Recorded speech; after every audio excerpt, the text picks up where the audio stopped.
शिक्षा, साहित्य और संस्कृति को समर्पित YouTube चैनल वर्चुअल वैल्यू।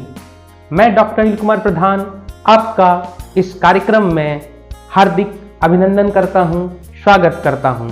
हार्दिक अभिनंदन, सादर अभिवादन। भारतीय उद्योग जगत में उद्योग नायक एवं व्यापार शिल्पी के रूप में प्रमुख पथ प्रदर्शक की भूमिका का शानदार निर्वहन करने वाले रतन सर का आज जयंती दिवस है। संपन्न, सफल, रिकॉर्डधारी एवं श्रेष्ठ दानदाता होते हुए भी रतन जी हमेशा साधारण व्यक्तित्व की तरह जीना पसंद करते थे। आज उनके जन्म दिवस पर आइए सुनते हैं देश के विभिन्न हिस्सों में रहने वाले, उनको चाहने वाले, उनके समर्थक उनके जयंती दिवस पर उन्हें किस प्रकार से याद करते हैं। नमस्कार सभी को। निवेश करना और सतत विकास पर ध्यान केंद्रित करना रतन जी का आदर्श कार्य रहा है। रतन टाटा सर का हर कार्य सदैव मानवीय मूल्यों पर बने रहते हुए किया गया। रतन टाटा जी का प्रभाव बैलेंस शीट से कहीं आगे तक था। वे टाटा ट्रस्ट के पीछे एक प्रेरक शक्ति थे। उनके नेतृत्व में टाटा ट्रस्ट ने स्वास्थ्य, शिक्षा, ग्रामीण विकास और हाशिए पर रहने वाले समुदायों की बेहतरी में उल्लेखनीय काम किया है। रतन टाटा जी ने इस बात के उच्च मानक स्थापित किए हैं। वैश्विक बिजनेस चलाने का मतलब क्या है? कारपोरेट टकराव के पलों में भी रतन टाटा जी गरिमापूर्ण और संयमित बने रहने वाले व्यक्तित्व रहे हैं। उन्हें कई चीजों के लिए अनंत समय तक याद किया जाएगा। नमस्कार। रतन जी सबसे महत्वाकांक्षी परियोजनाओं में टाटा नैनो थी। एक ऐसा कार जिसका उद्देश्य लाखों भारतीय परिवारों के लिए सुरक्षित परिवहन सुलभ कराना था। नैनो उनकी सरलता और इंजीनियरिंग के प्रति जुनून प्रतीक थी। हालांकि इस परिकल्पना को कई चुनौतियां सामना करना पड़ा और व्यावसायिक सफलता भी नहीं मिली, परंतु नवाचार के लिए प्रति उनका यह जुनून देश के ऑटोमोबाइल जगत में टाटा नैनो को सदैव विशेष स्थान पर रहेगा। नमस्ते।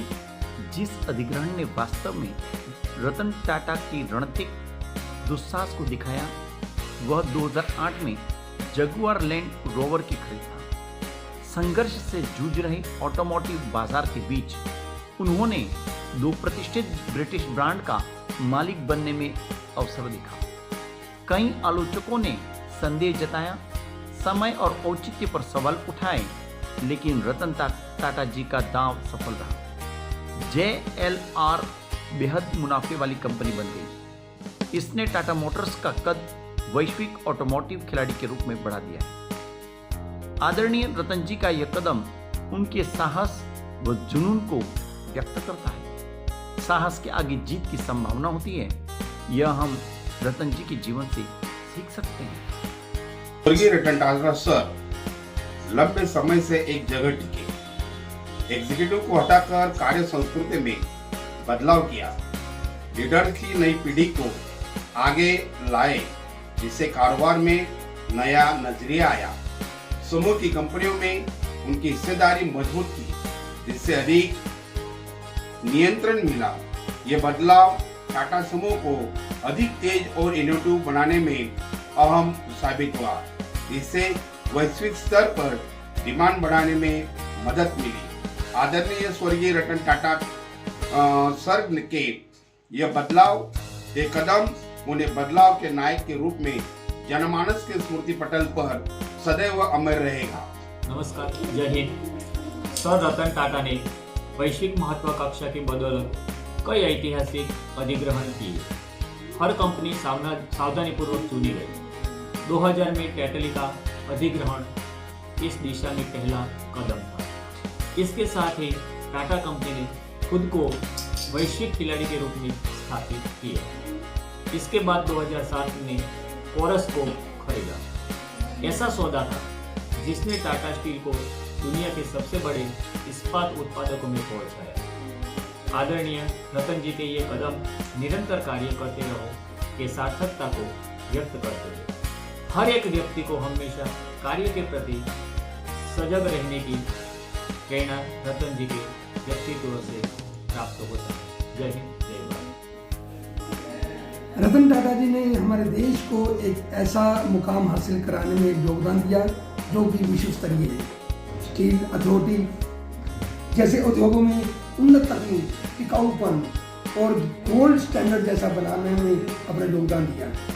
रतन टाटा जी ने एक बार कहा था कि हमारे देश में जिस प्रकार से लोहे को केवल और केवल उसका जंग ही उसको नष्ट करता है, उसी प्रकार से हमारे जीवन में हमारी मानसिकता ही हमें नष्ट करती है।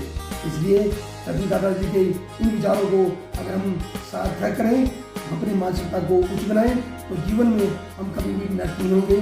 तो आओ मिलकर रतन टाटा जी के प्रयासों को एक नया आयाम दें और उनके बताए हुए पक्ष में चलें। धन्यवाद।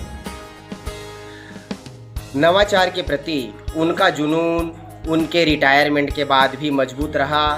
वे देश के सबसे अधिक डिमांड वाले एंजल निवेशक थे। उन्होंने नए ज़माने के वेंचर का मार्गदर्शन करने में सक्रिय भूमिका निभाई। ओला पेटीएम, फर्स्ट काई, Lenskart, Curefit, मोगलेक्स, up startups, Zivame जैसे कई स्टार्टअप में शुरुआत से निवेश किया। कारण दो तरफा था। वे अपना अनुभव नई कंपनियों को दे सकते थे और टेक्नोलॉजी की दुनिया में क्या हो रहा है इसकी जानकारी पा सकते थे। रतन जी हमेशा सीखने में विश्वास रखते थे।